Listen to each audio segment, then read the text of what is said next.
ఎన్నికలంటేనే ఆంధ్రప్రదేశే కాదు ఏ రాష్ట్రంలోనైనా సరే కొత్త రాజకీయ నాయకులు ఏదో కొత్త దేవుడు అని అంటారు చూడండి, అలాగా కొత్త రాజకీయ నాయకులు వచ్చేస్తూ ఉంటారు. వచ్చేసి వాళ్ళ హడావుడి మామూలుగా ఉంటుంది. ఇప్పుడు ఆంధ్రప్రదేశ్లో జరుగుతున్న హడావుడి, షర్మిల గారి హడావుడి మామూలుగా లేదు. ఆమె రాజకీయానికి కొత్త అయి ఉండొచ్చు కానీ ఆమె ఎంచుకున్న రాజకీయ పార్టీ మాత్రం కొత్తది కాదు, కాంగ్రెస్ పార్టీ.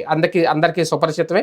మొత్తానికి ఆ పార్టీని రాష్ట్ర విభజన సందర్భంగా మడత పెట్టి మూలను కూర్చోబెట్టారు రాష్ట్ర ప్రజలందరూ. కాకపోతే ఇప్పుడు మళ్ళీ అదే పార్టీని పైకి తీసుకొస్తాను అని కంకణం కట్టుకున్నారు షర్మిల. ఈ నేపథ్యంలోనే ప్రతి నియోజకవర్గంలో అక్కడ స్థానికంగా ఉన్న వైసీపీ నాయకులను టార్గెట్ చేస్తున్నారు. ప్రధానంగా నగరి మంత్రి ఎవరైతే ఉన్నారో, ఎమ్మెల్యే మంత్రి, ప్రస్తుత మంత్రి రోజాని టార్గెట్ చేయడం, రోజా మీద ఆమె చేస్తున్న వ్యాఖ్యలు ఏవైతే ఉన్నాయో ఒక రకంగా తీవ్రంగా కనిపిస్తున్నాయి. తాజాగా ఆమె ఇసుక మాఫియా చేస్తున్నారు, భూ కబ్జాలు చేస్తున్నారు అంటూ తాజాగా ఆమె నగరికి సంబంధించిన నియోజకవర్గంలో పర్యటించారు. కొన్ని కీలక వ్యాఖ్యలు చేశారు. రోజా ఇంట్లో ఒక్కరు కాదు నలుగురు మంత్రులు ఉన్నారు అని చెప్పడం, ఒక రకంగా ఓట్ల కోసం అందరినీ కూడా టార్గెట్ చేస్తున్నారు అని విమర్శించడం, ఆయన భర్తతో పాటు ఆయన అన్నయ్య వాళ్ళ ఇంట్లో వాళ్ళందరూ కూడా మంత్రులుగానే ప్రజల మీద పెత్తనం చలాయిస్తున్నారంటూ తాజాగా ఒక పెద్ద లిస్టే చదివి వినిపించారు.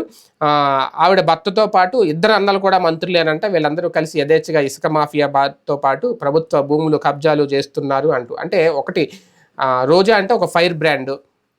అలాగా కొంతమంది ఫైర్ బ్రాండ్లను టార్గెట్ చేసినప్పుడు ఆటోమేటిక్గా మనకు కూడా ఆ పేరు వస్తుంది, అమ్మో రోజానే విమర్శించింది షర్మిల మామూలుగా లేదు బాబు అనేసి. ఇప్పుడు అలాగే మరి ఆ ఉద్దేశం చేస్తున్నారా, లేదంటే అనవసరంగా ఇప్పుడు రోజాను విమర్శిస్తే రోజా ఊరుకుంటారా? ఇప్పుడేమో పార్టీలో లైన్ ఏం లేదు వాళ్ళకి.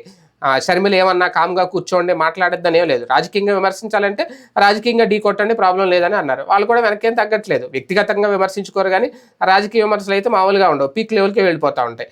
అలాంటప్పుడు ఎందుకు అనవసరంగా రోజాను గెలుపుకోవడం? ఇప్పుడు అదే చెప్తున్నారు ఆ పార్టీ నాయకులు కూడా, కానీ ఆమె వినిపించుకోవట్లేదట.